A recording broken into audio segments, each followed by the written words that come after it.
The next one is from Keith, and Keith is actually up the road here in the Tampa Bay area.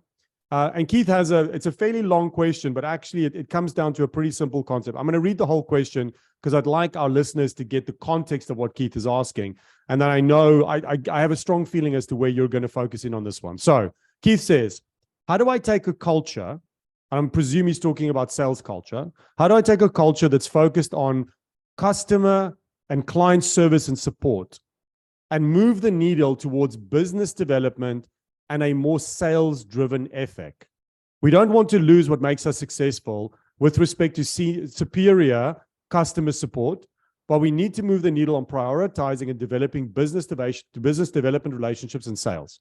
The challenge is that for us, sales, or specifically new sales, is about building the next long-term relationship and not just closing a single sale.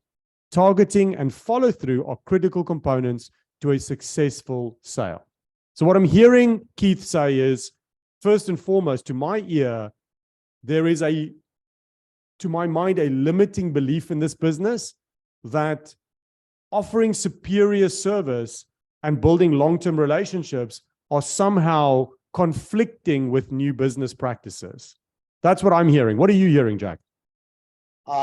Look, investment versus expense. This is again one of those things that intrinsically leads us to making poor decisions.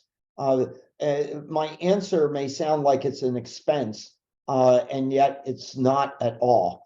I think that the team that he has and what they're focused on, they've already demonstrated that they're playing to their strengths and they're really good at what they're doing. What they're not good at doing is business development. That's because the profile of those individuals is not the profile for a business development team. So don't confuse the two. Build a business development team with the right profile of people.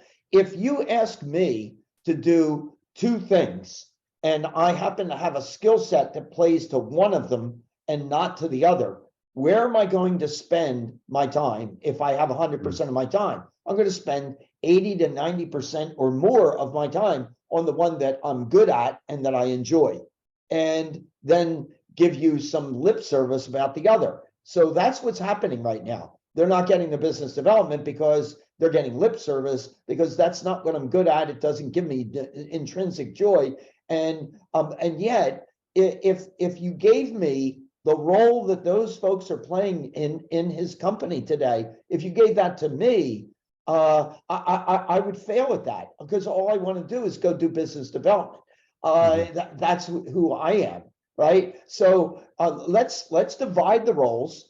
And don't get wigged out on I can't afford to hire more people type of thing. That's what the holdback here really is, underlying the question in my eyes. That's where I come from. Yeah, absolutely. I mean, there's a really interesting saying that I often remind clients, and that's, don't judge a fish by its ability to climb a tree.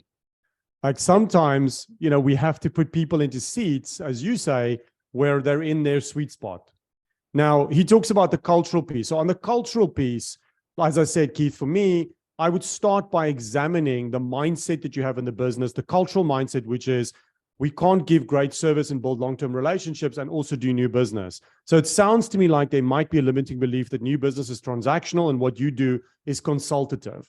And I think I'd like to examine that, as Jack said at the beginning of this session. There's lots more questions that I have, but I would certainly start by asking questions around, what are the beliefs around consultative selling in this business? How do we actually view bringing in new clients? Keeping in mind that one of the best ways to attract new business is to provide great service and develop raving fan customers. Because if we have that... Morné, for me to be a business development guy and have a companion superstar on the customer service side is nirvana. And I don't downplay their role. The first sale is the beginning of the process. It's the continuing sales that's really the heart of profitability in a firm, and that is the team he has today. We just Yeah. want new business development to be a priority as well. Absolutely. So I think in a nutshell, Keith, this is a very big topic. It's a great topic. And I suspect one that many businesses are wrestling with. I think there's elements around making sure that we have the right people in the right seats, as both Jack and I are saying. I think that there's an element around investigating or being inquisitive about what is the beliefs that you have culturally in the business about new business versus ongoing relationships. Why is it that that may or may not be in conflict? And then I think that there's a practical piece of work that can be done around if you have the right business development animals in the right seats, how can we leverage your great reputation, your great brand, your great customer service? How can we leverage the long-term relationships that you have and teach your people how to ask for referrals? Ask them to become clients and not just customers. Increase share of wallet and build a repeatable selling system within your company.